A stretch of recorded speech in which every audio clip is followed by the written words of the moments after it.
വലതുകരമൊന്ന് ഉയർത്തിപ്പിടിച്ചേ, എന്നിട്ടൊന്ന് പറയാമോ? വാഴ്ത്തുമേ എന്റെ പ്രിയനെ ജീവകാലമല്ല,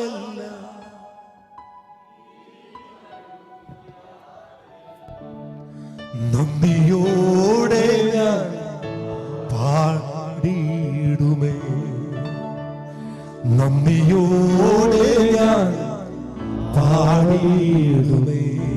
ആ കർത്താവിനെ ഒന്ന് നോക്കിക്കേ, എന്നിട്ട് പറ, പനിനീർ പുഷ്പം ശലോമീലവനും താമരയുടെ താഴ്വരയിൽ,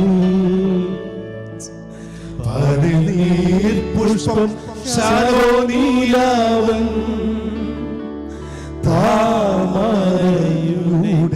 താഴ്വരയിൽ,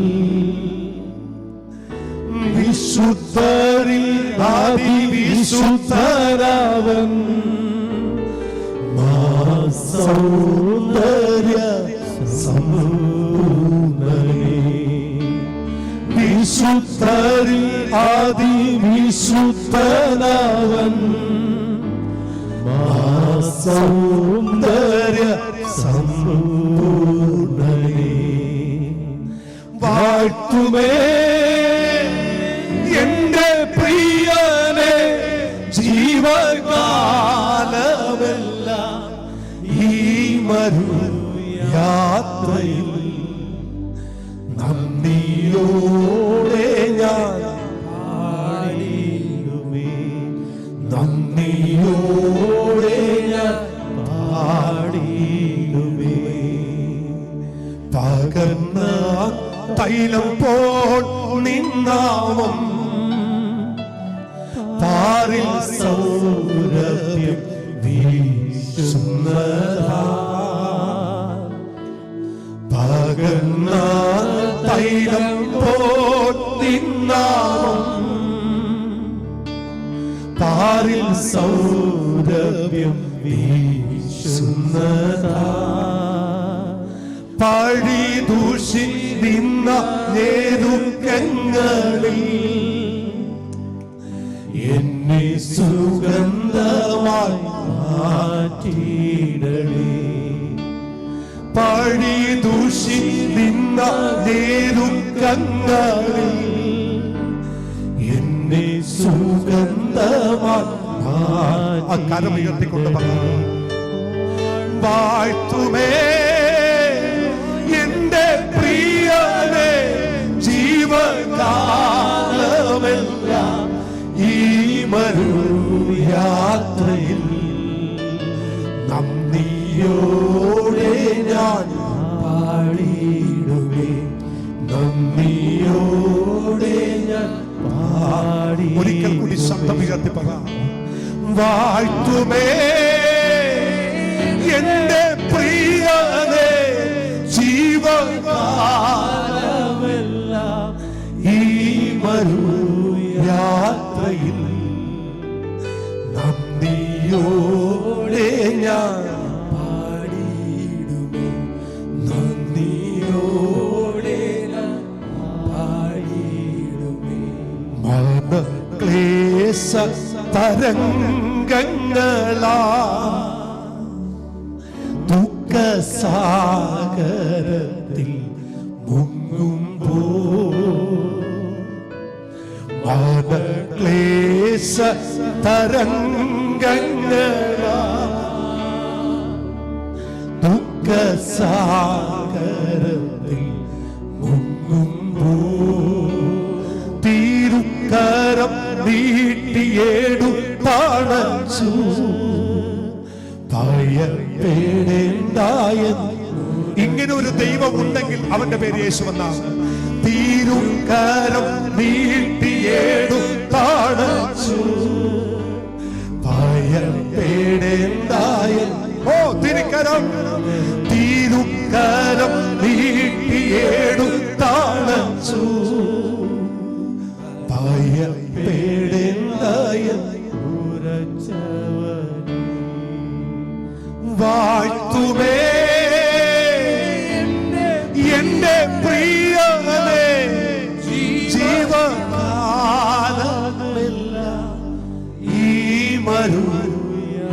യാത്രയിൽ നന്ദിയോടെ ഞാൻ പാടിയിടുമേ.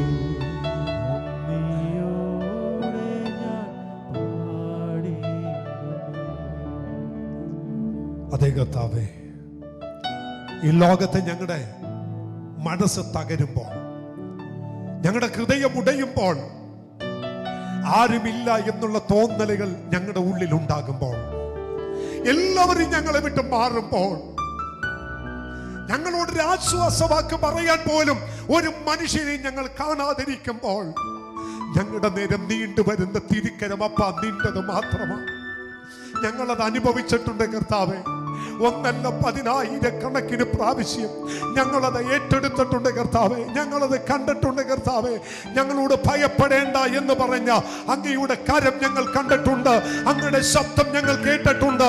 ഇന്ന് പകലും ഞങ്ങൾ ആ ശബ്ദം കേൾക്കുന്നു. ആ ശബ്ദത്തിന്റെ മുമ്പിൽ ഞങ്ങൾ ബലപ്പെടുന്നു. യേശുവേ, അങ്ങയുടെ കൃപ ധാരാളം പകരണമേ. ക്രിസ്തുയേശുവിൻ നാമത്തിൽ പിതാവേ, ആമേൻ, ആമേൻ, ആമേൻ. കർത്താവ് എല്ലാവരും അനുഗ്രഹിക്കട്ടെ. ഞാൻ ഒരു മെസ്സേജൊക്കെ തയ്യാറാക്കിയാണ് കയറി വന്നത്. പക്ഷേ രാമദാസൻ ഷജിമാഷ സങ്കീർത്തനം വായിച്ചുകൊണ്ടിരിക്കുമ്പോൾ ആ സങ്കീർത്തനത്തിൽ ഒരു വാക്യം എൻ്റെ അകത്ത് ഭയങ്കരമായിട്ട് ടച്ച് ചെയ്തു. നിങ്ങൾ ആ വാക്യം ശ്രദ്ധിച്ചു. ആമേൻ. 62 സങ്കീർത്തനം. കർത്താവിൻ്റെ ദാസൻ അത് പെട്ടെന്നാണ് വായിച്ചത് എങ്കിൽ അത് ഭയങ്കരമായിട്ട് എന്നെ ബലപ്പെടുത്തി. 8ാമത്തെ വാക്യമാണ്. മൈക്കിലൂടെ വായിച്ചു.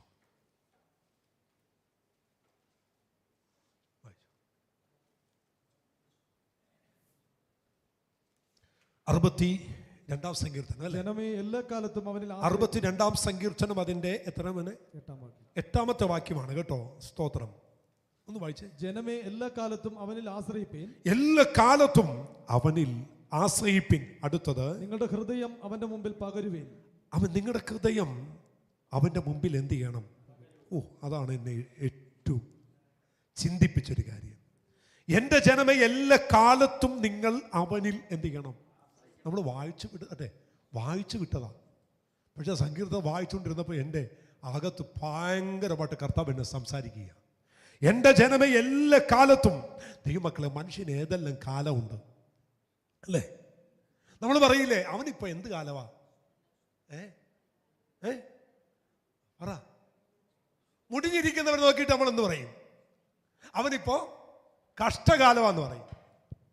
ഭയങ്കര അനുഗ്രഹിക്കപ്പെട്ട് നല്ല ശക്തമായ നിലവാരത്തിൽ പോകുന്നവനെ കണ്ടിട്ട് നമ്മൾ എന്ത് പറയും? അവനിപ്പോ നല്ല കാലമാണെന്ന് പറയും. അപ്പൊ നല്ല കാലമാണെന്നും കഷ്ടകാലമാണെന്നും ഒക്കെ നമ്മൾ മനുഷ്യന്റെ സാഹചര്യത്തെ മുന്നിൽ കണ്ടുകൊണ്ട് നമ്മൾ പറയും. പക്ഷേ വേദപുസ്തകം ഇന്ന് നമ്മോട് പറയുകയാണ്, എല്ലാ കാലത്തും, കഷ്ടകാലത്തും സങ്കടകാലത്തും അവൻ സമൃദ്ധിയുടെ കാലത്തും വേദനയുടെ കാലത്തും നിനക്ക് ആശ്രയിപ്പാൻ ഈ ലോകത്ത് ഒരു ദൈവമുണ്ട്. അവന്റെ പേര് ഇരിക്കുന്ന ഇടത്തുനിന്ന് ഒരുമിച്ച് പറ, കർത്താവായ യേശു ക്രിസ്തു, കർത്താവായ യേശു ക്രിസ്തു. ആ വാക്യമെന്ന് നിങ്ങൾ പൂർണ്ണമായിട്ട് പറ.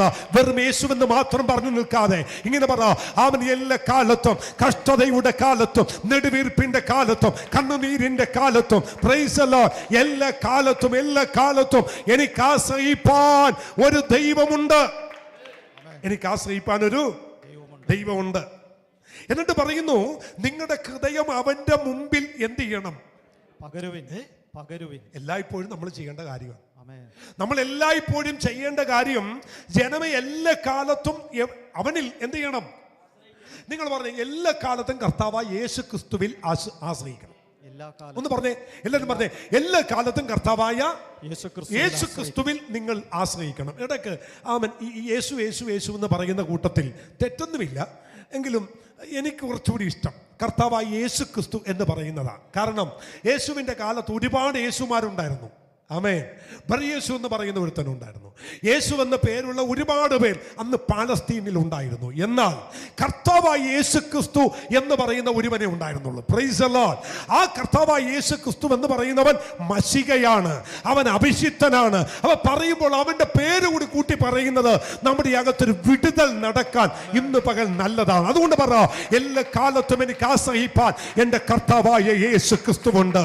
എല്ലാ കാലത്തും എനിക്ക് വിടുതൽ തരുവാൻ കർത്താവായ യേശു ക്രിസ്തുവുണ്ട്.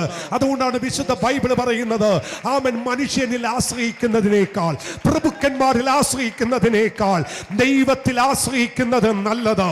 ആമൻ, ഇന്ന് പകലിൽ ദൈവവചനമേ, ദൈവത്തിന്റെ ആത്മാവ് ഈ വായിച്ച സങ്കീർത്തനത്തിലൂടെ നിങ്ങളോട് വളരെ ആഴമായി ദൂത് പറയുന്നു. എല്ലാ കാലത്തും നിങ്ങൾ അവനിൽ ആശ്രയിക്കണം. എന്നിട്ട് രണ്ടാമത്തെ കാര്യം പറയുന്നു, നിങ്ങളുടെ ഹൃദയം അവന്റെ മുമ്പിൽ എന്ത് ചെയ്യണം? പകരണം. ആ പകരുക എന്നൊക്കെ പറയുന്നത്, സ്തോത്രം, ഇവിടെ ഒരു വലിയ ഗ്ലാസ്സിൽ ഫുള്ള് വെള്ളം കൊണ്ടുവന്ന് എൻ്റെ കയ്യിലോട്ട് തന്നു. അപ്പോഴാണ് കർത്താവിൻ്റെ ദാസൻ റോബിൻസൺ പാസ്റ്റർ എൻ്റെ അടുക്ക് കൊണ്ടുവന്ന് മറ്റൊരു ഗ്ലാസ് തന്നു. എൻ്റെ കയ്യിലുണ്ടായത് ഞാൻ ആ ഗ്ലാസ്സിലേക്ക് അങ്ങ് പകർന്നു. Praise the Lord. പകർന്നു എന്ന് പറയുന്നത് പോലെ ആമേൻ, ദാവീദ് പറയുകയാണ്, നിങ്ങളുടെ ഹൃദയം അവന്റെ മുമ്പിൽ എന്ത് ചെയ്യണം? പകരണം. അതിന്റെ അർത്ഥം ഇതാണ്, ഒരുപാട് ഭാരങ്ങൾ കൊണ്ട്, വിഷയങ്ങൾ കൊണ്ട് നിറയപ്പെട്ട നമ്മുടെ ഹൃദയം കർത്താവിലേക്ക് പകരുമ്പോൾ നമ്മുടെ ഹൃദയം എംപ്റ്റിയായി, അല്ലേ? നമ്മുടെ ഹൃദയം എന്തായി? കാലിയായി. പിന്നെ അതിനകത്ത് ഭാരമില്ല, വേദനയില്ല, നിരാശയില്ല, പഴിയില്ല, വിഷമമില്ല, ഒന്നുമില്ല. അവൻ നിരാശയുള്ള ഹൃദയം, ഭാരമുള്ള ഹൃദയം മാറി എന്തുള്ള ഹൃദയമായി? സമാധാനമുള്ള. അതുകൊണ്ടല്ലേ വിശുദ്ധ ബൈബിൾ പറയുന്നത്, ഹന്ന കർത്താവിന്റെ സന്നിധിയിൽ വന്ന്, ആലയത്തിൽ വന്ന് കരഞ്ഞു. കലങ്ങി മറിയുന്ന ഹൃദയവുമായിട്ട് അവൾ ആലയത്തിൽ വന്ന് കരഞ്ഞു. അവൾ പോകുമ്പോൾ ദൈവത്തിന്റെ വചനം പറയുന്നു, പിന്നെ അവളുടെ മുഖം എന്ത് ചെയ്തില്ല? വാടിയില്ല. അതാ വിഷയം. ദൂത് മനസ്സിലായോ? ഹൃദയം നിങ്ങൾ പകർന്നു കഴിഞ്ഞാൽ, അവന്റെ മുമ്പിൽ നിങ്ങളുടെ ഹൃദയം പകർന്നു കഴിഞ്ഞാൽ നിങ്ങളുടെ മുഖം എന്ത് ചെയ്യില്ല? വാടുകയില്ല. ഇനി അതിനേക്കാൾ രസമായിട്ട് എനിക്ക് വേറൊരു വാക്യം അതിനകത്ത് ഇഷ്ടപ്പെട്ടത്, ഞാൻ പറഞ്ഞല്ലോ, ഈ ചില വചനം ദൈവം നമ്മുടെ ഇടപെടുമ്പോൾ ഈ കൊണ്ടുവന്ന മെസ്സേജൊക്കെ മാറ്റിവെക്കും. അതിലൂടെ കർത്താവ് സംസാരിക്കും. ഒരു അല്പം റിസ്ക്കാണ്, പെട്ടെന്ന് അതിനകത്തൂടി കയറി വരാം, ഒരു റിസ്ക് ഉണ്ട്. പക്ഷേ എങ്കിലും നമുക്കത് ഇഷ്ടമാണ്. 11-ാം വാക്യം വായിച്ചേ. 11-ാം വാക്യം. ബലം ദൈവത്തിനുള്ളതെന്ന് ദൈവം ഒരിക്കൽ എന്ത് ചെയ്തു? അരുളി ചെയ്തു. പക്ഷെ ഞാൻ എത്ര പ്രാവശ്യം കേട്ടു? 2 പ്രാവശ്യം കേട്ടു. ഒരു പ്രാവശ്യം പറഞ്ഞത് 2 പ്രാവശ്യം കേട്ടു. ഒന്നെങ്കിൽ ഡിലേ വേണം. മനസ്സിലായില്ലല്ലേ? വല്ല മാട്ടുപ്പെട്ടിയിലോ വല്ല മൂന്നാറൊക്കെ ചെന്നിട്ട് എക്കോ പോയിന്റിൽ നിന്നിട്ട് പ്രൈസ് ദി ലോർഡ് എന്ന് പറയുമ്പോ അപ്പുറത്ത് കേൾക്കും എന്ത്? Praise the Lord.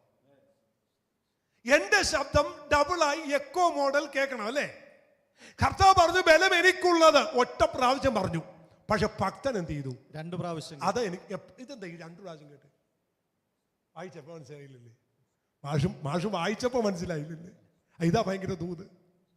ഒറ്റ പ്രാവശ്യം ദൈവം പറഞ്ഞുള്ളൂ ബലം എനിക്കുള്ളതെന്ന്.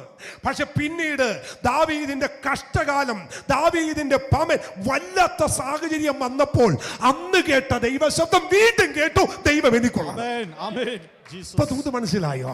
ഒരിക്കൽ ദൈവം പറഞ്ഞു, ബലം എനിക്കുള്ളത് എന്ന ദാവീദ് ഗോലിയാത്തിന് മുമ്പിൽ ചെന്ന് പെട്ടപ്പോൾ ആ ശബ്ദം വീണ്ടും കർണപുടത്തിൽ മുഴങ്ങി, ബലം ദൈവത്തിനുള്ളത്. ഒരിക്കൽ ദൈവം നിന്നോടൊരു ദൂത് പറഞ്ഞാൽ ആ ദൂത് നിനക്കെതിരെ വരുന്ന പ്രതിസന്ധിയുടെ നടുവിൽ, നിനക്കെതിരെ വരുന്ന ഭാരങ്ങളുടെ നടുവിൽ, നിനക്കെതിരെ വരുന്ന കഷ്ടതയുടെ നടുവിൽ ആ ശബ്ദം വീണ്ടും വീണ്ടും നിന്റെ ചെവിയിൽ കേട്ടുകൊണ്ടിരിക്കും. ബലം ദൈവത്തിനുള്ളത്. ഒരിക്കൽ കേട്ടത് വീണ്ടും വീണ്ടും കേൾക്കുന്ന ദൈവം നിന്നെ ബലപ്പെടുത്താനാണ്. ഒരിക്കൽ കേട്ടത് മറന്നില്ല, ഒരിക്കൽ കേട്ടത് ചെവിയിൽ നിന്ന് പോയില്ല. ഇങ്ങനെയുള്ള ഒരു ദൈവ പൈതൽ ഇന്ന് പകൽ എന്റെ പ്രസംഗം കേൾക്കുന്നെങ്കിൽ നിന്നെ പരാജയപ്പെടുത്താൻ, നിന്നെ തോണ്ടാൻ ഒരിക്കലും ഒരു ശക്തിക്ക് ദൈവം അനുവാദം കൊടുക്കില്ല. എത്ര പേര് പറയും, അന്ന് ദൈവം എന്നോട് പറഞ്ഞത് ഇപ്പോഴും എന്റെ ചെവിയിൽ കേൾക്കുന്നുണ്ട്. അന്ന് ദൈവം എന്നോട് പറഞ്ഞ വാഗ്ദത്തം, അന്ന് ദൈവം എന്നോട് പറഞ്ഞ ദൂത്, അന്ന് ദൈവം എന്നോട് അരുളി ചെയ്ത പ്രോമിസ് ഇന്നും എന്റെ ചെവിയിൽ മുഴങ്ങിക്കൊണ്ടിരിക്കുന്നു. അത് ഇന്നും ഞാൻ കേട്ടുകൊണ്ടിരിക്കുന്നു.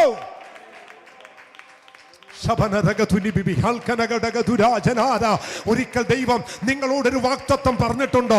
എത്ര പേര് പറയും ഇന്നും അവൻ എന്റെ ചെവിയിൽ അത് മുഴങ്ങുന്നുണ്ട്? ഒരൊറ്റ പ്രാവശ്യമേ ബലം എനിക്കുള്ളത് എന്ന് ദൈവം പറഞ്ഞുള്ളൂ. പക്ഷെ ദാവീദ് 2 പ്രാവശ്യം കേട്ടു. എന്താണെന്നറിയാമോ? ഓരോ പ്രതിസന്ധി വരുമ്പോഴും ഓരോ പ്രതികൂലം വരുമ്പോഴും അന്ന് ദൈവം പറഞ്ഞത് തന്റെ ചെവി കേട്ടുകൊണ്ടിരിക്കുക. ഞാൻ നിങ്ങളോട് ചോദിക്കട്ടെ, നിങ്ങൾ ഇന്ന് ജീവനോടിരിക്കുന്നത് ആ ശബ്ദം കേൾക്കുന്നത് കൊണ്ടല്ലേ? നിങ്ങൾ ആയുസോട് ഇരിക്കുന്നത് ആ ശബ്ദം കേട്ടുകൊണ്ടിരിക്കുന്നത് കൊണ്ടല്ലേ? നീയും നിന്റെ കുടുംബവും ഇന്നും നിലനിൽക്കുന്നത് ആ ശബ്ദം കേട്ടുകൊണ്ടിരിക്കുന്നത് കൊണ്ടല്ലേ? അവൻ ഓട്ട് കഷ്ണം പോലെ ഉടഞ്ഞു പോകേണ്ട സ്ഥാനത്ത്, ചില്ലുകൊട്ടാരം പോലെ തകർന്നു പോകേണ്ട സ്ഥാനത്ത് നീ തകർന്നു പോകാതിരിക്കുന്നത്, നീ ഉടഞ്ഞു പോകാതിരിക്കുന്നത് വീണ്ടും വീണ്ടും വീണ്ടും വീണ്ടും ആ ശബ്ദം കേൾക്കുന്നത് കൊണ്ടല്ലേ? ഒരിക്കൽ കേട്ടു ബലം ദൈവത്തിനുള്ളത് എന്ന് ദാവീദ് 2 പ്രാവശ്യം കേട്ടു. ദാവീദ് 2 പ്രാവശ്യം കേട്ടു.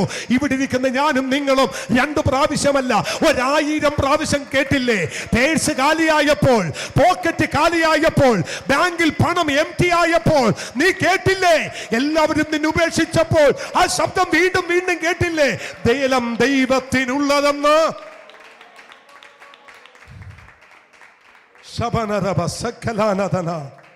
ദൈവം ബലം ദൈവത്തിനുള്ളതെന്ന്. ആമേൻ. ദൈവം എത്ര പ്രാവശ്യം പറഞ്ഞു? ഒരൊറ്റ പ്രാവശ്യം. പക്ഷെ ദാവീദോ? നമ്മൾ എല്ലാ ദിവസവും കേട്ടുകൊണ്ടിരിക്കുക. കർത്താവിന് സ്വതന്ത്രം പറഞ്ഞേ. ഇടയ്ക്കിടയ്ക്ക് ആമേൻ. ഞാൻ കർത്താവിൻ്റെ വേലയ്ക്ക് ഇറങ്ങിയപ്പോൾ ഞാൻ ദൈവത്തോടൊരു പ്രോമിസ് ചെയ്തു, ദൈവത്തോടൊരു ഉടമ്പടി ചെയ്തു. ആ ഉടമ്പടി ഞാൻ പല പ്രാവശ്യം പറഞ്ഞിട്ടുണ്ട്. ഞാൻ പറഞ്ഞു, കർത്താവ് എൻ്റെ പണിസാധനം താഴെ വെക്കാൻ പോയി, പണിസാധനം. പക്ഷേ എനിക്ക് ദൈവത്തോട് ഒരു കാര്യം പറയാനുണ്ട്. ഞാൻ അന്ന് പറഞ്ഞതാണ്, എൻ്റെ അപ്പനും അമ്മയും പട്ടിണി കിടക്കരുത്. ഞാൻ പട്ടിണി കിടക്കുന്നതല്ല, ഞാൻ ഏറ്റവും ഇളയ മോനാ. അപ്പനും അമ്മയുടെ കൂടി അന്ന് ഞാനാ. ഞാൻ പറഞ്ഞു, കർത്താവ് ഞാൻ നിന്റെ വേലക്കിറങ്ങി, നിന്റെ ശബ്ദമൊക്കെ ഞാൻ കേൾക്കുന്നുണ്ട്. പക്ഷേ എനിക്ക് ദൈവത്തോടൊരു ഉടമ്പടിയുണ്ട്. ഞാൻ ഇന്ന് പണിസാധനം താഴെ വെച്ച് കലപ്പൊക്കെ കൈവച്ചിട്ട് ഞാൻ പുറകോട്ട് നോക്കില്ല. പക്ഷേ എനിക്കൊരു കാര്യമുണ്ട്, എൻ്റെ അപ്പനും അമ്മയും പട്ടിണി കിടക്കരുത്. അത് ദൈവം ചെയ്യാമെങ്കിൽ ഞാൻ ഇറങ്ങാം. അന്ന് ഒറ്റയ്ക്കിരുന്ന് മുറിക്കകത്തിരുന്ന് പ്രാർത്ഥിക്കുമ്പോൾ ഇടിവെട്ടുന്ന പോലെ ഒരു ദൈവശബ്ദം ഞാൻ കേട്ടു. എന്നാണെന്നറിയോ? ഞാൻ നിന്നെ ഒരു നാളും കൈവിടില്ല, ഉപേക്ഷിക്കയില്ല. ആ ശബ്ദം അന്ന് മുതൽ ഇന്ന് വരെ ചെവി കേട്ടോണ്ടിരിക്കുക. ദൂത് മനസ്സിലായോ? ഒരിക്കൽ നിന്റെ കഷ്ടതയുടെ നടുവിൽ ദൈവം നിന്നോട് സംസാരിച്ചില്ലേ? അത് നിന്നെ ഈ ഭൂമിയിൽ നിന്ന് കർത്താവ് നിത്യത കൊണ്ടുപോകുന്നത് പോലെ ആ ശബ്ദം കേട്ടുകൊണ്ടിരിക്കും. അത് മാറില്ല ദൈവദാസനെ, അത് നിന്നെ വിട്ട് പോകില്ല ദൈവദാസി, നിന്നെ വിട്ട് മാറില്ല അഭിഷിക്തനെ. ആ ശബ്ദം നിത്യതയിൽ നിന്നെ കൊണ്ടുചെല്ലുന്നത് വരെ ആ ശബ്ദം നിന്റെ ചെവി കേട്ടുകൊണ്ടിരിക്കും. എന്നെ ഇന്ന് പകലിൽ ലൈവിലൂടെ ശ്രദ്ധിക്കുന്ന മാതാവേ, ലൈവിലൂടെ ശ്രദ്ധിക്കുന്ന പിതാവേ, ദൈവദാസനെ, ദൈവദാസി, ഒരിക്കൽ നിന്നോട് ദൈവം അരുളി ചെയ്ത ആ ദൈവ ശബ്ദമുണ്ടല്ലോ, ആ ശബ്ദം നിന്നെ വിട്ട് മാറുകയില്ല കേട്ടോ. ആ ശബ്ദം നിന്നെ വിട്ട് പോവില്ല കേട്ടോ. നിന്നെ നിത്യതയിൽ കൊണ്ടുപോയി അവന്റെ മാർവിടത്തിൽ നിന്നെ മറക്കുന്നത് വരെ ആ ദൈവം നിന്നോട് പറഞ്ഞരുളപ്പാട് ദൈവം നിന്നോട് ആവർത്തിച്ച് പറഞ്ഞുകൊണ്ടിരിക്കും. പല തവണ നീ അത് കേട്ടുകൊണ്ടിരിക്കും. ഓരോ പ്രാവശ്യം കേൾക്കുമ്പോഴും നീ ബലം പ്രാപിച്ചുകൊണ്ടിരിക്കും. അങ്ങനെയാണെങ്കിൽ എല്ലായ്പ്പോഴും നിങ്ങൾ ചെയ്യേണ്ട കാര്യമാണ് എന്താണ്? 8ാമത്തെ വാക്യം നമ്മൾ വായിച്ചത്, ജനമേ എല്ലാ കാലത്തും അവനിൽ ആശ്രയിക്കുവിൻ. എല്ലായ്പ്പോഴും നിങ്ങൾ എന്ത് ചെയ്യണം? അവനിൽ ആശ്രയിക്കണം. അവനിൽ ആശ്രയിക്കണം. അടുത്തിരിക്കുന്ന ആരെങ്കിലും ഒക്കെ ഉണ്ടെങ്കിൽ വിശ്വാസത്തെ കൈകൊടുത്ത് പറ, നമുക്ക് എല്ലാ കാലത്തും ദൈവത്തിൽ ആശ്രയിക്കാന്ന് പറ. സുഖമുള്ള കാലത്തും പിന്നെ കണ്ണുനീർ നേരത്തും യേശു മാത്രം മതി. ഒന്ന് പറയാമോ? സുഖമുള്ള കാലത്തും കണ്ണുനീർ നേരത്തും യേശു മാത്രം മതി. എല്ലാരും ഒന്ന് പറഞ്ഞു, സുഖമുള്ള കാലത്തും കണ്ണുനീർ നേരത്തും യേശു മാത്രം മതി. അപ്പൊ എല്ലാ കാലത്തും നിങ്ങൾ കർത്താവിനെ എന്ത് ചെയ്യണം? ആശ്രയിക്കണം. എല്ലാവരും പറഞ്ഞേ, എല്ലാവരും പറ. ഏത് കാലത്തും കർത്താവിൽ ആശ്രയിക്കണം. ഏത് കാലത്തും കർത്താവ്. അപ്പൊ എല്ലായ്പ്പോഴും ചെയ്യേണ്ട കാര്യമാണ് എന്ത്? കർത്താവിൽ ആശ്രയിക്കുക. അങ്ങനെയാണ് നമ്മൾ എല്ലായ്പ്പോഴും ചെയ്യേണ്ട കാര്യങ്ങൾ. ഇത് മാത്രമേ ഉള്ളൂ. ഒന്ന് വായിച്ചേ. ആമേൻ, സ്തോത്രം. 16-ാം സങ്കീർത്തനം ഒന്നിട്ട്, 16-ാമത്തെ സങ്കീർത്തനം അതിൻ്റെ 8-ാമത്തെ വാക്യം. 16-ാമത്തെ സങ്കീർത്തനം അതിൻ്റെ 8-ാമത്തെ വാക്യം. ഞാൻ യഹോവയെ എപ്പോഴും എന്റെ മുമ്പിൽ വെച്ചിരിക്കുന്നു. ഞാൻ യഹോവയെ എല്ലാ കാലത്തും ആശ്രയിക്കുക മാത്രമല്ല, ഞാൻ യഹോവയെ എന്ത് ചെയ്തിരിക്കുന്നു? എപ്പോഴും എന്റെ മുമ്പിൽ വെച്ചിരിക്കുന്നു. എൻ്റെ മുമ്പിൽ വെച്ചിരിക്കുന്നു. എൻ്റെ മുമ്പിൽ പ്രശ്നമല്ല, എൻ്റെ മുമ്പിൽ എരിഹോം മതിലല്ല. ആമേൻ. എൻ്റെ മുമ്പിൽ യോർദാനല്ല. എല്ലാവരും പറ. എൻ്റെ മുമ്പിൽ എരിഹോവല്ല, എൻ്റെ മുമ്പിൽ യോർദാനല്ല, എൻ്റെ മുമ്പിൽ യോർദാനിലെ വൻകാടല്ല, എൻ്റെ മുമ്പിൽ പർവ്വത സമാനമായ വിഷയമല്ല, എൻ്റെ മുമ്പിൽ ഭയങ്കരമായ ആമൻ വെല്ലുവിളിക്കുന്ന ഗോലിയാത്തല്ല. എൻ്റെ മുമ്പിൽ ആരാണ്? എൻ്റെ മുമ്പിൽ ദൈവമാണ്. ആമേൻ. കർത്താവിന് നല്ലൊരു ആമേൻ പറഞ്ഞ ഹല്ലേലൂയ. ഇന്ന് ഈ ദൂത് കേട്ടുകൊണ്ടിരിക്കുമ്പോൾ നിങ്ങൾ എല്ലായ്പ്പോഴും ചെയ്യേണ്ട കാര്യമാണ് 62:8 വായിച്ചത്. അങ്ങനെയാണെങ്കിൽ ഇത് 2-ാമത്തെ നമ്മൾ പറയാണ്, യഹോവ എല്ലായ്പ്പോഴും നമ്മുടെ എവിടെ വെക്കണം? നമ്മുടെ മുമ്പിൽ വെക്കണം. സ്തോത്രം. ഞാൻ ചോദിച്ചോട്ടെ, നമ്മുടെ മുമ്പിൽ കർത്താവാണ് നിൽക്കുന്നതെങ്കിൽ, നമ്മൾ കർത്താവിനെയാണ് മുമ്പിൽ വെക്കുന്നതെങ്കിൽ, നമ്മൾ വിഷയത്തെ കാണുമോ കർത്താവിനെ കാണുമോ? കർത്താവിനെ കാണും. ഞാൻ അതുമായി ബന്ധപ്പെട്ട് ഒരു വാക്യം നിങ്ങളോട് പറയാം. ആമേൻ. ചെങ്കട തീരത്ത് വന്ന് മോശം നിൽക്കുക. മോശം നിന്നുകൊണ്ട് മോശം വല്ലുവായി കരയുക, അയ്യോ യഹോവേ. ഉടനെ ദൈവം നോക്കി ചിരിച്ചിട്ട് നേരെ താഴ്ത്തോട്ട് നോക്കിയിട്ട് പറയാ, മോശെ നീ എന്തിനാണ് കരയുന്നേ? അപ്പൊ മോശ പറഞ്ഞു, കർത്താവേ മുമ്പിൽ ചെങ്കടൽ.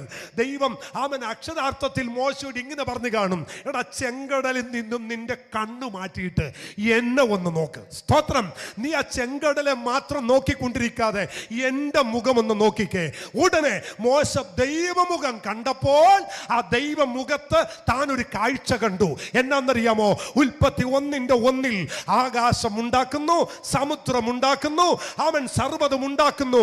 അപ്പോൾ മോശക്ക് മനസ്സിലായി, ചെങ്കടൽ ഉണ്ടാക്കിയ ദൈവത്തെ ഞാൻ സേവിച്ചുകൊണ്ടിരിക്കുന്നത്. ദൂത് മനസ്സിലായോ? ദൈവത്തെ നിന്റെ മുഖത്ത് വെച്ചാൽ അവൻ ചെങ്കടൽ വരുമ്പോ നീ പറയും, അതുണ്ടാക്കിയത് എന്റെ ദൈവമാണ്. എരിഹോം വരുമ്പോ പറയും, അതുണ്ടാക്കിയത് എന്റെ ദൈവമാണ്. യോർദാൻ വരുമ്പോൾ പറയും, അതുണ്ടാക്കിയത് എന്റെ ദൈവമാണ്. ദൈവം മുമ്പിൽ വരട്ടെ, കർത്താവ് മുൻപിൽ വരട്ടെ. ഞാൻ എല്ലായ്പ്പോഴും എന്റെ ദൈവത്തെ എന്റെ മുമ്പിൽ വെക്കണം. അവൻ മക്കളെ മുന്നിൽ വെക്കരുത്, ഭർത്താവിനെ മുന്നിൽ വെക്കരുത്, ഭാര്യയെ മുന്നിൽ വെക്കരുത്, എന്തെങ്കിലുമൊക്കെ സപ്പോർട്ട് ചെയ്യുന്നവനെ മുന്നിൽ വെക്കരുത്. അതൊക്കെ മുന്നിൽ വെച്ചാൽ വിഷയമാണ്. എന്നാൽ മുന്നിൽ വെക്കാൻ നിങ്ങൾക്കൊരാളെ പരിചയപ്പെടുത്തി തരാം. കർത്താവായ യേശു ക്രിസ്തുവിനെ നിങ്ങൾ മുന്നിൽ വെക്കുക. അവൻ മുന്നിൽ ഉണ്ടെങ്കിൽ നിങ്ങൾ ഒരിക്കലും പരാജയപ്പെടില്ല. ആമേൻ. ജീസസ്. സ്തോത്രം. സ്തോത്രം. സ്തോത്രം. ഹല്ലേലൂയ. കർത്താവിന്റെ ദാസൻ നമുക്ക് നൽകി തന്ന നല്ല സങ്കീർത്തനത്തിനായിട്ട് നന്ദി. അതിനകത്താണ് ഇന്ന് കർത്താവ് സംസാരിക്കുന്നത്. നമ്മുടെ മുമ്പിൽ ആരെ വെക്കണം? കർത്താവിനെ വെക്കണം. അവൻ എനിക്ക് എല്ലാ മാസവും സ്തോത്രം 1,00,000 രൂപ ഒരാൾ സപ്പോർട്ട് ചെയ്യുന്നുണ്ട് എല്ലാ മാസം. ഭാവനയാണ്, ആരും പ്രത്യാശിക്കല്ലേ. ഭാവനയാണ്. 1,00,000 രൂപ എനിക്ക് എല്ലാ മാസം പുള്ളി എന്ത് ചെയ്യുന്നുണ്ട്? സപ്പോർട്ട് ചെയ്യുന്നുണ്ട്. 1,00,000 രൂപ കറക്റ്റ് 30-ാം തീയതി ആകുമ്പോൾ എൻ്റെ അക്കൗണ്ട് ടിങ് ടിങ് അടിക്കും, വന്ന് വീഴുമ്പോൾ 1,00,000 രൂപ.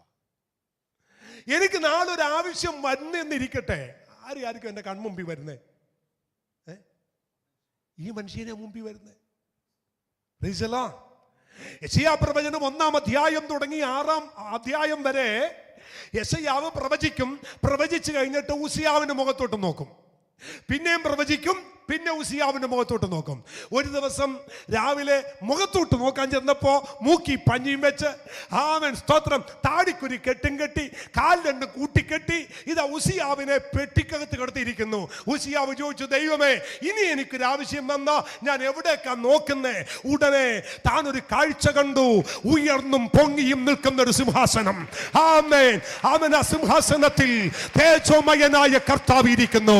ആമേൻ. ദൂതന്മാർ സാറാഫുകൾ രണ്ടുകൊണ്ട് മുഖം മൂടി, രണ്ടുകൊണ്ട് പറന്ന്, രണ്ടുകൊണ്ട് അവൻ ആരാധിച്ച് ഒരുത്തനോട് ഒരുത്തൻ പറയുന്നു, സൈന്യങ്ങളുടെ ദൈവം പരിശുദ്ധൻ, പരിശുദ്ധൻ, പരിശുദ്ധൻ.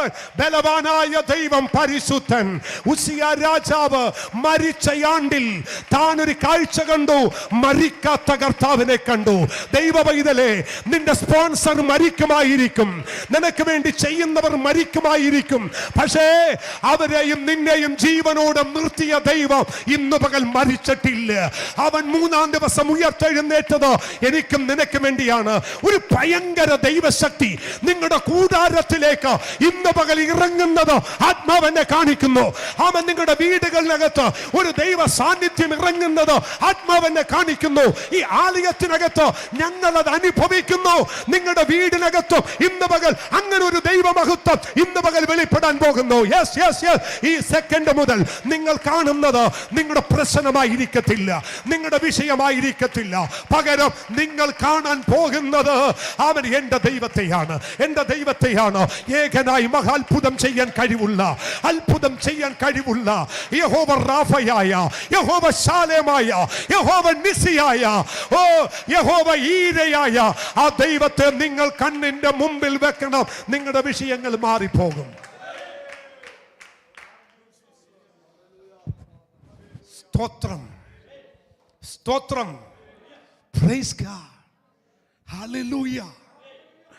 ഞാൻ ഓർക്കുന്നുണ്ട്, 7-ാം ക്ലാസ്സിൽ എക്സാമിന് വേണ്ടി പോയപ്പോൾ ഒരു ആൽമരത്തിൻ്റെ താഴെ കൂടി പോയി. ആൽമരത്തിൻ്റെ താഴെ കൂടി എല്ലാത്തിലും മുട്ടയല്ലേ കിട്ടുന്നത്. ഈ സീറോ മേടിച്ച് വീട്ടിൽ കൊണ്ടുപോയി മുട്ട ഇങ്ങനെ കാണിച്ച് എനിക്കും വിഷമായി, വീട്ടുകാർക്കും വിഷമമായി. അങ്ങനെ പോയപ്പോൾ കൂടെയുള്ള ഒരുത്തം പറഞ്ഞിട്ട് ആലിൻ്റെ ഇലയില്ലേ, അതെടുത്ത് ബുക്കിൽ വെച്ചാൽ A+ കിട്ടുമെന്ന്. അന്നാ കിട്ടത്ത് എഴുതി. എല്ലാ ദിവസവും മുട്ടയും കൊണ്ട് വീട്ടിൽ ചെന്നാലും ഒരു 10-30 ആലില എല്ലാ താലിൻ്റെ ഇടയ്ക്ക് വെച്ച്. അന്നാണ് എനിക്ക് ഏറ്റവും കൂടുതൽ മുട്ട കിട്ടിയത്. മറ്റത് വല്ലപ്പോഴും കൂടി ഒന്നെങ്കിലും കിട്ടുമായിരുന്നു. പ്രോഗ്രസ് കാർഡ് ഒപ്പിടാൻ ചെല്ലുമ്പോൾ അപ്പനൊരു സന്തോഷത്തിന് 1-2 കിട്ടുമായിരുന്നു. അന്ന് ഒന്നും അത് ഉണ്ടായത് പോലും പോയി. ഇനി ചില എന്തെല്ലാം കാര്യങ്ങൾ അനുഗ്രഹിക്കപ്പെടാൻ അവൻ മൈപ്പീലി എടുത്തു വെക്കുക, മൈപ്പീലി എടുത്തു വെക്കുക. ഇടക്കിടക്ക് ഏഷ്യൻ വാർത്തയിൽ വരാറുണ്ട്, ശംഖെടുത്ത് വെക്കുക. നീ എഴുന്നേറ്റ് വരുമ്പോ ശംഖെന്നല്ലേ എന്ന്, ശംഖ് വലംപിരി ശംഖ്. ഈ ശംഖെടുത്ത് നീ വെച്ചാ മതി. നീ എഴുന്നേറ്റ് വരുമ്പോ നിന്റെ മുമ്പിൽ വലംപിരി ശംഖ്. ഇനി ഇത് പറഞ്ഞിട്ട് ഒരു മോതിരം, ആ മോതിരം എടുത്ത് നീ രാവിലെ എഴുന്നേറ്റിട്ട് ഇങ്ങനെ മുഖത്ത് വെച്ചാ മതി. എന്ത് വരും? വന്നോളും. എന്നാൽ ഞാൻ ഇന്ന് പകൽ നിങ്ങളോട് ആത്മാർത്ഥമായിട്ട് പറയുന്നു, ഒരു മോതിരൊന്നും എടുത്ത് വെക്കണ്ട, ഒരു വലംപിരി ശംഖും വെക്കണ്ട. നിന്നെ ഉണ്ടാക്കിയ ദൈവത്തെ കണ്ണിന്റെ മുമ്പിലോട്ട് അങ്ങ് നിർത്ത്, നിന്റെ മുമ്പിലേക്ക് നിർത്ത്. ജീവശ്വാസം തന്നവനെ കണ്ണിന്റെ മുമ്പിലേക്ക് നിർത്ത്. ആയുസ് തന്നവനെ, കുടുംബം തന്നവനെ, കുടുംബജീവിതം തന്നവനെ, ഭാര്യയെ തന്നവനെ, മക്കളെ തന്നവനെ, വീട് തന്നവനെ, ആയുസ് അനുഗ്രഹം തന്ന ഈ ദൈവത്തെ നിന്റെ മുമ്പിൽ നീ വെക്കണം. നിന്റെ മുമ്പിൽ വെക്കേണ്ടത് ഈ ദൈവത്തെയാണ്. സ്തോത്രം. നല്ലൊരു ഹല്ലേലൂയ. നമ്മുടെ മുമ്പിൽ വെക്കാൻ നമുക്കൊരു ദൈവം ഉണ്ട്. എത്ര പേർക്ക് സന്തോഷമുണ്ട്? ആ കരം ഉയർത്തി സ്തോത്രം പറഞ്ഞു. ചില ദൈവങ്ങളെയൊക്കെ മുമ്പിൽ കൊണ്ടുവന്ന് വെച്ചിട്ടും പാതിരാക്ക് എഴുന്നേറ്റാൽ അറ്റാക്ക് വന്ന് ചത്തു. മനസ്സിലായിക്ക?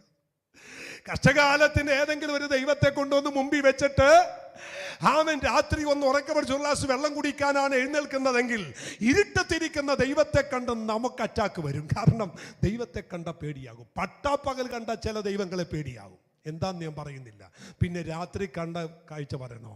പക്ഷെ ഈ ദൈവത്തെ എപ്പോ കണ്ടാലും സന്തോഷമാണ്, അല്ലേ? Praise the Lord. ചങ്ങലയിൽ കിടന്ന പത്രോസിന്റെ കാരാഗൃഹത്തിന് ഈ ദൈവം വെളിപ്പെട്ടപ്പോ അവിടെ സന്തോഷം. പത്മോസിന്റെ ദ്വീപിൽ ഏകനായി കിടന്നപ്പോൾ അവിടെ ദൈവം വെളിപ്പെട്ടപ്പോൾ അവിടെ സന്തോഷം. ഈ ദൈവം ഏത് സാഹചര്യത്തിൽ എവിടെ വെളിപ്പെട്ടാലും നമുക്ക് സന്തോഷമാ ദൈവപൂതലേ. അവതല്ലേ നമ്മൾ നേരത്തെ കേട്ടത്, ഭയപ്പെടണ്ട ഭയപ്പെടണ്ട ഭയപ്പെടണ്ട എന്ന് പറഞ്ഞ് നമ്മെ ശക്തീകരിക്കുന്ന ഒരു നല്ല കർത്താവ്. ആമേൻ. അപ്പൊ നമ്മൾ എല്ലായ്പ്പോഴും ചെയ്യേണ്ട കാര്യം എന്നാ? 62:8 എപ്പോഴും ദൈവത്തിൽ ആശ്രയിക്കുക. 2 നമ്മൾ വായിച്ച എന്നാണ്? ഞാൻ യഹോവയെ എപ്പോഴും എൻ്റെ മുമ്പിൽ വെച്ചിരിക്കുന്നു. എൻ്റെ മുമ്പിൽ ആരുണ്ട്? യഹോവയുണ്ട്. എല്ലാവരും കൈ ഒന്നെടുത്ത് പറ, എൻ്റെ മുമ്പിൽ കർത്താവുണ്ട്. എൻ്റെ മുമ്പിൽ. അങ്ങനെയാണെങ്കിലേ നമുക്കെതിരെ ഈ പോരാട്ടത്തിന് വരുന്ന പുള്ളി ആദ്യം എന്നെ കാണുമോ കർത്താവിനെ കാണും. ആരെ കാണും? കർത്താവിനെ കാണും. അപ്പൊ ഈ പലരും ഈ പോരാട്ടത്തെ കാണുന്നതിന്റെ കാര്യം എന്നാ? മുമ്പിൽ കർത്താവില്ല. മുമ്പിൽ കർത്താവില്ല. ആമേൻ. മുമ്പിൽ കർത്താവ് ഉണ്ടെങ്കിൽ ഞാൻ കാണുന്നത് അവൻ കഴിഞ്ഞ ആഴ്ച പറഞ്ഞ പോലെ ഇങ്ങനെ ആടുന്നതും രണ്ട് കണ്ണും രണ്ട് കൊമ്പുള്ളവനെന്നുമല്ല. ഞാൻ കാണുന്നത് എൻ്റെ കർത്താവിൻ്റെ മുമ്പിൽ നിൽക്കുന്നു. ആമേൻ. സ്വോത്രം പറഞ്ഞേ. ഹല്ലേലൂയ. സ്വോത്രം പറ. ആമേൻ. ഞാൻ ഇടയ്ക്ക് പറയാറുണ്ട്, കർത്താവിൻ്റെ ദാസൻ രാജീവ് പാസ്റ്റർ കാക്കനാട് ഒരു വീട് മേടിക്കാൻ പോവുകയാണ്. ഒരു വീട് മേടിക്കാൻ വേണ്ടി പുള്ളി ഇങ്ങനെ വീടൊക്കെ കണ്ടു. ഒരു വില്ലയാണ്. പുള്ളി വില്ല കണ്ടു. വില്ല കണ്ടിട്ട് കുറേ ദൈവദാസന്മാർ വിളിച്ചു, പ്രാർത്ഥിപ്പിച്ചു. യഥാർത്ഥത്തിൽ കർത്താവിൻ്റെ ദാസൻ ഞാനിങ്ങനെ വീട് മേടിക്കാൻ പോവുകയാണ്, ദൈവത്തിൻ്റെ ഹിതമാണോ? അപ്പോൾ കുറേ പേര് പറഞ്ഞു, അയ്യോ പാസ്റ്റർ മേടിക്കല്ലേ, അതിനു മുമ്പിൽ ഭയങ്കര പോരാട്ടമാണ്, ഞാൻ ഇങ്ങനെ കാണുന്നു. പല ദൈവദാസന്മാർ ഒത്തിരി പേര് പറഞ്ഞു അതെടുക്കരുത്, ഭയങ്കര പോരാട്ടമാണ്. അവസാനം കർത്താവിൻ്റെ ദാസൻ ഫിന്നി സ്റ്റീഫൻ പാസ്റ്ററെ ഈ പുള്ളി വിളിച്ചിട്ട് ചോദിച്ചു, ഫിന്നിച്ചായ, ഞാനൊരു ലൈവ് പോകുന്നു, അതുകൊണ്ടാണ് പറയുന്നത്, ഞാനൊരു വീട് കണ്ടിട്ടുണ്ട് കാക്കനാട്, അത് എടുക്കണോ വേണ്ടേ? എല്ലാവരും പറയുന്നു ഭയങ്കര പോരാട്ടമാ, അവിടെ ദുഷ്ടനാ, പിശാചാന്നൊക്കെ പറയുന്നു, എന്ത് ചെയ്യണം? പുള്ളി പറഞ്ഞു, രാജീവേ, നിന്റെ മുമ്പിൽ കർത്താവുണ്ടോ? ഉണ്ടോന്ന് ചോദിച്ചു. കുറച്ചൊരു മിണ്ടാതെ ചോദിച്ചു, സംശയം ഉണ്ടോന്ന് ചോദിച്ചു. ഇല്ല ചായ, ഉണ്ടെന്ന് പറഞ്ഞു. എന്നാ പോയി എടുക്കാൻ പറഞ്ഞു. 25 ലക്ഷം രൂപയ്ക്കാണ് എടുത്തേ. സ്വോത്രം. ഇപ്പം അത് 10-75 ലക്ഷം രൂപ പറയുന്നുണ്ട്. കണ്ടോ? ആ 25 ലക്ഷം രൂപയ്ക്ക് എടുത്തത് ഇപ്പം 75 ലക്ഷം രൂപ വില പറയുന്നെന്ന്. അപ്പം മുമ്പിൽ ആരെയാ കണ്ടേ? കർത്താവിനെ കണ്ടു. കർത്താവിനെ കണ്ടാൽ എല്ലാം സാധ്യം. എല്ലാവരും പറ, കർത്താവിനെ കണ്ടാൽ എല്ലാം സാധ്യം. സഹോദരൻ പറ. എന്നോട് ഒരാൾ വന്നിട്ട് പറയുകയാണ്, ലുലുമാള് വിലക്ക് കൊടുക്കാൻ പോകുന്നുണ്ട്, പാർഷക്ക് നോട്ടോണ്ട് തോന്നി ഞാനൊരു കൈ നോക്കും. എൻ്റെ മുമ്പിൽ കർത്താവുണ്ട്, കർത്താവിന് ഇഷ്ടമാണ് തരുമെന്നേ. സഹോദരൻ പറ, രാമൻ പറ. നമ്മുടെ മുമ്പിൽ കർത്താവ് നമ്മുടെ മുമ്പിൽ ഉള്ളപ്പോൾ നമ്മൾ എന്തിനാ നിരാശപ്പെടുന്നേ? അങ്ങനെ വായിച്ചാൽ ഇതിനോട് ബന്ധപ്പെട്ട് വേറെ ഏതെങ്കിലും വാക്യം റോമൻസിന്റെ ഉള്ളിൽ വരുന്നുണ്ടോ? പറഞ്ഞല്ലോ, ഇപ്പൊ കർത്താവ് അന്നൊരു ദൂതല്ലേ. 34 സങ്കീർത്തനം മുമ്പിൽ ഏതാ? ഒന്ന് വായിച്ച 34 സങ്കീർത്തനം 1-ാം വാക്യം നമ്മൾ എപ്പോഴും വായിക്കുന്നതല്ലേ. എപ്പോഴും നമ്മൾ ചെയ്യേണ്ടത്, ഞാൻ യഹോവയെ എല്ലാ കാലത്തും വാഴ്ത്തും. അപ്പൊ എല്ലായ്പ്പോഴും കർത്താവിൽ ആശ്രയിക്കണം. 2, എല്ലായ്പ്പോഴും കർത്താവിനെ മുമ്പിൽ വെക്കണം. 3, എല്ലാ കാലത്തും നിങ്ങൾ യഹോവയെ എന്ത് ചെയ്യണം? വാഴ്ത്തണം. ഒരു കർത്താവിന് നല്ലൊരു സ്തോത്രം പറ. ഹല്ലേലൂയ. എല്ലാ കാലത്തും ഞാൻ യഹോവയെ എന്ത് ചെയ്യും? വാഴ്ത്തും. ആമേൻ. എല്ലാവരും സ്തോത്രം പറ. എല്ലാ സമയത്തും എല്ലാ കാലത്തും നമുക്ക് ചെയ്യാനുള്ള ഏറ്റവും നല്ല മാർഗം എന്നാണെന്നറിയാമോ? കർത്താവിനെ വാഴ്ത്തണം. നല്ലൊരു സ്തോത്രം പറ. നല്ലൊരു ഹല്ലേലൂയ. ചുട്ടു പൊള്ളുന്ന വെയിലത്ത് സ്തോത്രം, കർത്താവിനെ അങ്ങ് വാഴ്ത്തണം. നല്ലൊരു ഹല്ലേലൂയ. ഞാൻ സ്തോത്രം കോട്ടയത്ത് കർത്താവിൻ്റെ ദാസൻ ജെറിപ്പാസിൻ്റെ വീടിൻ്റെ പണി നടക്കുകയായിരുന്നു. അപ്പം ഞാൻ അവിടെ ഒന്ന് പ്രാർത്ഥിക്കാൻ വേണ്ടി ചെന്ന സമയത്ത് ഒരാൾ ചുട്ടു പൊള്ളുന്ന വെയിലത്ത് നിന്നുകൊണ്ട് മതിൽ പണിതുകൊണ്ടിരിക്കുക. പുള്ളി വെയിലെന്ന് പറഞ്ഞ് ഞാൻ വണ്ടിയിൽ നിന്ന് ഇറങ്ങിയിട്ട് കൈയും വെച്ചുകൊണ്ട് അകത്തോട്ട് കയറിയേ. ഈ പുള്ളി അവിടെ നിന്ന് ചുട്ടുപൊള്ളയുടെ വെയിലത്ത് ഇരുന്നുകൊണ്ട് നല്ല പാട്ട് പാടി പുള്ളി ആ വെയിലത്തിൽ നിന്ന് മതിൽ പണിയുക. ഞാൻ സണ്ണിച്ചായി ആരാ നിൽക്കുന്നത്? അത് നമ്മുടെ പണിക്കാരനാണ്, നമ്മുടെ വിശ്വാസിയാണ്. കോട്ടയം ചർച്ചിലെ വിശ്വാസി അവിടെ നിന്നുണ്ട് പാട്ടും പാടി നട്ടുച്ചക്ക് തല തെറിച്ചു പോണ വെയിലത്ത് പാട്ടും പാടിയിരുന്നു. ദൂത് മനസ്സിലായി കാണുമല്ലേ? നമ്മളാണ് അവിടെ ഇന്ന് എന്ത് പറയും? കർത്താവേ, ഈ പൊരിഞ്ഞ വെയിലത്ത് നീ എന്നെ കൊണ്ടുവന്നല്ലോ. എന്നിട്ട് നമ്മൾ അവിടെ നിന്നുകൊണ്ട് അങ്ങോട്ട് പോയപ്പോൾ ആ എയർ കണ്ടീഷൻ ഓഫീസിലിരുന്ന് വർക്ക് ചെയ്യുന്നവനെ കണ്ടിട്ട് പറയും, അവൻ്റെ അവസ്ഥ കണ്ടോ, എൻ്റെ അവസ്ഥ കണ്ടോ. നമ്മൾ പാട്ട് പാടിയേ ഇല്ല. പാട്ട് വായി വന്നാൽ തന്നെ തുപ്പിക്കളെ, പാടിയ പോലും ഇല്ല. പിന്നെയും വന്നാൽ ഒന്നുകൂടി തുപ്പിക്കളെ. പക്ഷേ ദാവീദ് പറയുന്നു, ഞാൻ യഹോവയെ എല്ലാ കാലത്തും വാഴ്ത്തണം. സ്വോത്രം പറ. ദൈവജനത്തിന് ദൈവം തന്നിട്ടുള്ള ഏറ്റവും വലിയ അനുഗ്രഹം എന്നാണെന്നറിയാമോ? പാട്ട് പാടണം, യഹോവയെ വാഴ്ത്തണം, ദൈവത്തെ സ്തുതിക്കണം. ഞാൻ യഹോവയെ എല്ലാ കാലത്തും വാഴ്ത്തും. ഏത് പ്രതിസന്ധിയുടെ നടുവിലും, ഏത് പ്രതികൂലത്തിന്റെ നടുവിലും കർത്താവിനെ വാഴ്ത്തണം, കർത്താവിനെ ആരാധിക്കണം, കർത്താവിന് നന്ദി പറയണം. കരമുയർത്തി നല്ലൊരു ഹല്ലേലൂയ പറ. ദൈവത്തിന് സ്തോത്രം ചെയ്യ്. അപ്പൊ ഞാൻ യഹോവയെ എല്ലാ കാലത്തും വാഴ്ത്തും. അവന്റെ സ്തുതി എപ്പോഴും എന്റെ എവിടെ ഇരിക്കും? അപ്പൊ എല്ലായ്പ്പോഴും നമ്മുടെ നാവിൽ എന്ത് വേണം? സ്തുതി വേണം. അതിന് തന്നെ താഴ്ത്തോട്ട് വായിച്ചേ. എന്റെ ഉള്ളം യഹോവയിൽ പ്രശംസിക്കുന്നു. എന്റെ ഉള്ളം യഹോവയിൽ എന്ത് ചെയ്യുന്നു? പ്രശംസിക്കുന്നു. അടുത്തത്, എളിയവർ അത് കേട്ട് സന്തോഷിക്കും. അപ്പോൾ ഈ എല്ലാ കാലത്തും കർത്താവിനെ മുമ്പിൽ വെക്കുകയും കർത്താവിന് എപ്പോഴും പാട്ടുപാടുകയും ഒക്കെ ചെയ്ത എളിയവർ അത് കണ്ടിട്ട് എന്ത് ചെയ്യും? സന്തോഷിക്കും. നല്ലൊരു ആമേൻ. ഹല്ലേലൂയ. നമ്മുടെ പാട്ട് കണ്ട്, നമ്മുടെ ആരാധന കണ്ട്, നമ്മൾ ദൈവത്തെ സ്തുതിക്കുന്ന കണ്ട് മറ്റുള്ളവർക്കൊരു സന്തോഷം ഉണ്ടാവും അല്ലേ? 106 സങ്കീർത്തനം അതിന് 3-ാമത്തെ വാക്യത്തിൽ നാം എല്ലായ്പ്പോഴും ചെയ്യേണ്ട ഒരു കാര്യമുണ്ട്. എല്ലായ്പ്പോഴും ഞാൻ നീതി പ്രവർത്തിക്കും എന്നൊരു വാക്യമുണ്ട്. ഞാൻ എല്ലായ്പ്പോഴും നീതി പ്രവർത്തിക്കും. കണ്ടോ? ന്യായത്തെ പ്രമാണിക്കുന്നവരും എല്ലായ്പ്പോഴും നീതി പ്രവർത്തിക്കുന്നവനും ഭാഗ്യവാൻ. അപ്പോ എല്ലാ കാലത്തും ഞാൻ യഹോവയെ എൻ്റെ മുമ്പിൽ വെക്കും, യഹോവയെ ഞാൻ എല്ലാ കാലത്തും വാഴ്ത്തും അല്ലേ? എപ്പോഴും ഞാൻ യഹോവയിൽ ആശ്രയിക്കും. 106:3 പറയുന്നു, എല്ലായ്പ്പോഴും ഞാൻ നീതി പ്രവർത്തിക്കും. 119:20 കൂടി നോക്കിക്കേ. 119-ാമത്തെ സങ്കീർത്തനം 20-ാമത്തെ വാക്യം. അവിടെ എന്താണ് വായിക്കുന്നത്? എല്ലായ്പ്പോഴും ഞാൻ നീതിക്കായി വാഞ്ചിക്കും. അങ്ങനെയല്ലേ? നിന്റെ വിധികൾക്കായുള്ള നിത്യവാഞ്ച കൊണ്ട് എന്റെ മനസ്സ് തകർന്നു. കണ്ടോ? നിന്റെ വിധികൾക്കായുള്ള നിത്യവാഞ്ച കൊണ്ട് എന്റെ മനസ്സ് തകർന്നിരിക്കുന്നു. എപ്പോഴും നമ്മൾ ചെയ്യേണ്ട അടുത്ത കാര്യം എന്നാണെന്നറിയാമോ? അവന്റെ നീതിക്ക് വേണ്ടി വാഞ്ചിക്കണം. അവന്റെ നീതിക്ക് വേണ്ടി നമ്മൾ കാത്തിരിക്കണം. അവൻ സദൃശവാക്യം 17:17 വാക്യമുണ്ട്, എല്ലായ്പ്പോഴും ചെയ്യേണ്ട ഒരു കാര്യം സ്നേഹിക്കണം. അവൻ സദൃശവാക്യം 17:17 വാക്യമാണ്. ഒന്ന് നോക്കിയേ. സ്നേഹിതർ എല്ലാ കാലത്തും സ്നേഹിക്കുന്നു. സ്നേഹിതൻ എല്ലാ കാലത്തും സ്നേഹിക്കുന്നു. അപ്പോൾ നിങ്ങൾ എപ്പോഴും ചെയ്യേണ്ട ഒരു കാര്യമുണ്ട്. എന്ത് ചെയ്യണം? സ്നേഹിക്കണം. കർത്താവിന് സ്തോത്രം പറഞ്ഞു. ഹല്ലേലൂയ. ജീവൻ തന്ന കർത്താവിനെ സ്നേഹിക്കണം. ആമേൻ. നന്മ തന്ന കർത്താവിനെ സ്നേഹിക്കണം. ആമേൻ.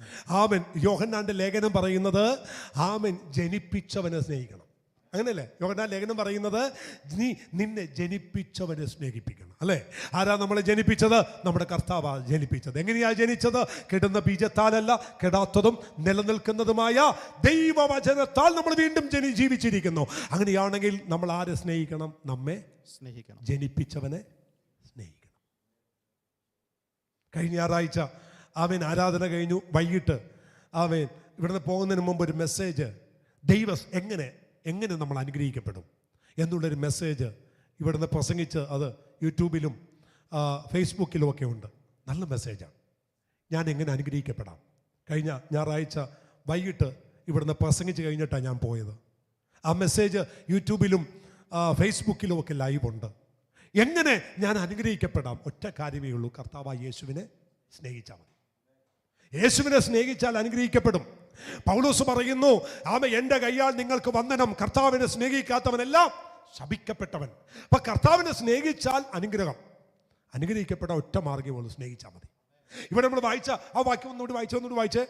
എത്രയാണ് വായിച്ച? സദൃശവാക്യം 17:17 വാക്യം. സ്നേഹിതൻ എല്ലാ കാലത്തും സ്നേഹിക്കുന്നു. എപ്പോഴും സ്നേഹിക്കണം. എല്ലാ സമയത്തും കർത്താവിനെ സ്നേഹിക്കണം. ആമേൻ.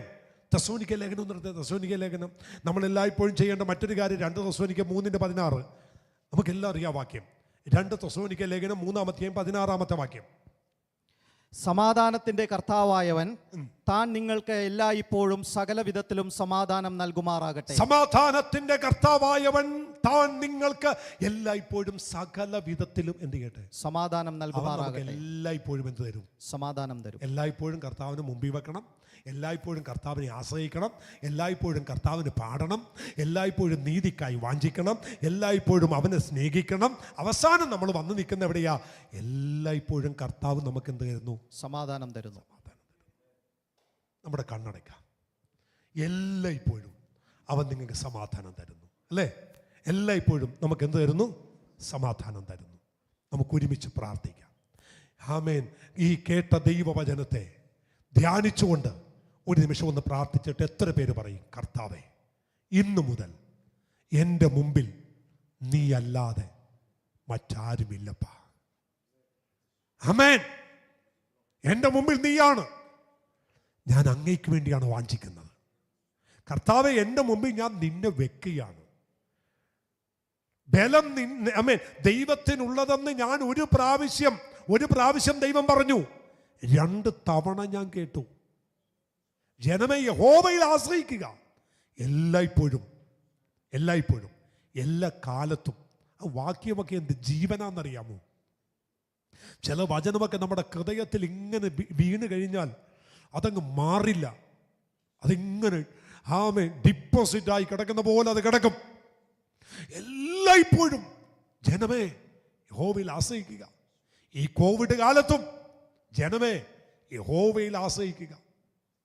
ജോലിക്കും സമ്പത്തിനുമൊക്കെ പ്രതികൂലമായ ഈ സമയത്തും യഹോവയിൽ ആശ്രയിക്കുക. സ്വർഗീയ പിതാവേ, ഞങ്ങൾ ഒന്നിച്ചടുത്തു വരുന്നു, ഞങ്ങൾ യഹോവയിൽ ആശ്രയിക്കുന്നു. കർത്താവേ, അങ്ങത് ചെയ്യുന്നത് കൊണ്ട് നന്ദി.